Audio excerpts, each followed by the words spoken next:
Drugs have been around for centuries, since the 19th century, when soldiers were administered morphine and became addicts, and heroin was sold over the counter. Not long after followed the first law that limited drug distribution, in the Harrison Narcotic Tax Act of 1914.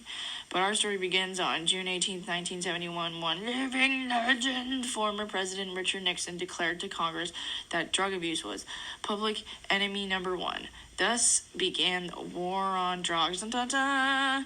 The War on Drugs was a campaign led by the U.S. federal government of drug prohibition, military aid, and military intervention, with the stated aim being to reduce the illegal drug trade in the United States. Spoiler alert, it was a huge failure, which led to mass incarceration and the perpetuation of disadvantaging minorities in a cycle of poverty. The war on drugs is a huge failure, but this doesn't stop many from still supporting the strict restriction and criminalization of petty drug crimes. So what's being done about it today? Well, more recently, in 2010, the Fair Sentencing Act was passed in an effort to reduce racial disparities in communities of color. Despite this and the increasing legalization of marijuana in many states, the war on drugs is decidedly still being fought, but less intently and publicly. Why is it a problem? Well, my little chickie, the war on drugs didn't work because it didn't work. Charles Lafitau in-depthly explains a certain phenomena of drug prohibition.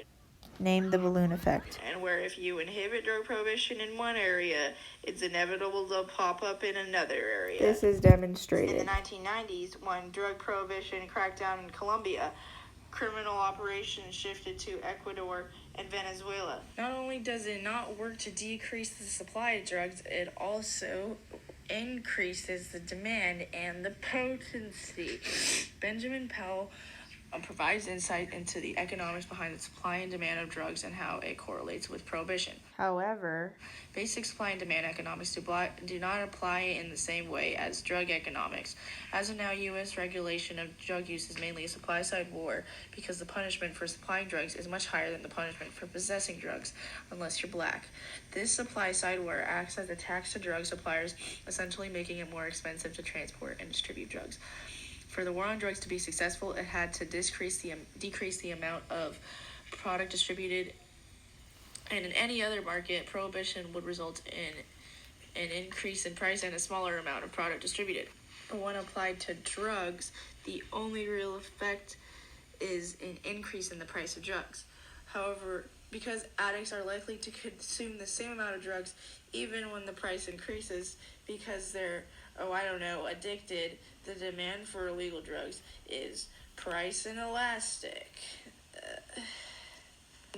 Meaning the effect of any success in the war on drugs results in more money for competing drug dealers, meaning more money to invest in technology, to smuggle and transport illegal drugs.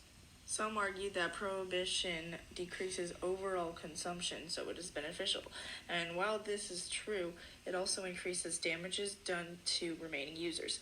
It does this because prohibiting drugs creates more incentive to increase the potency and quality of illegal drugs, so drug dealers can fit more product in smaller space to increase profit.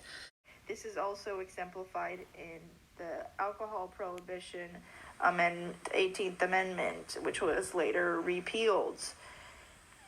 So, while consumption decreases, the remaining drug users are more susceptible to overdoses and death. It also damages black social mobility, boo! And it is one of the root causes for the disproportionate incarceration of minorities versus whites, even though whites are more likely to distribute and just as likely to use drugs. This ultimately leads to the damaging of social mobility and therefore racial inequality. As if this isn't enough, it also fuels the migrant crisis. The war on drugs was proven significantly detrimental to Central American countries whose government were already weak due to civil wars and foreign interventions. It only elicited more violence and corruption. America's cocaine consumption in the 90s was the root cause for the increase in violence, leading to a spike in people seeking asylum in the U.S.-Mexico border. So it's obviously not working because it hasn't decreased the amount of drugs being distributed. It hasn't decreased the amount of drugs being used. It increased potency and overall danger of drugs in the market. It damaged black social mobility and it fueled more migrant crisis. So how do we fix it? Well, it's already been done by Portugal. In 2001, Portugal became the first country in the history of ever to completely decriminalize all consumption and or holding of drugs, which, what do you know, produced game-changing results. Portugal uses a harm reduction approach where they employ state-funded outreach workers to offer clean needle smoking pipes advice, among other things. This is far cheaper than the hard light policy that the America employs. All of these efforts have removed the stigma around drug addicts and their fear of prosecution that prevented addicts from seeking help in the first place. Now, instead of being treated like criminals, addicts are treated as patients and given the rehabilitation they need to recover. A couple quabbles about this, but there's not enough time, so I plead to you, my fellow Americans, stop this madness and suffering. Be the change you want to see in the world and all that mumbo-jumbo. Vote to chip away at the corrupt institutions systematically implemented long before you were conceived. Your liberty. Go, be free, my birds. Fly, fly away.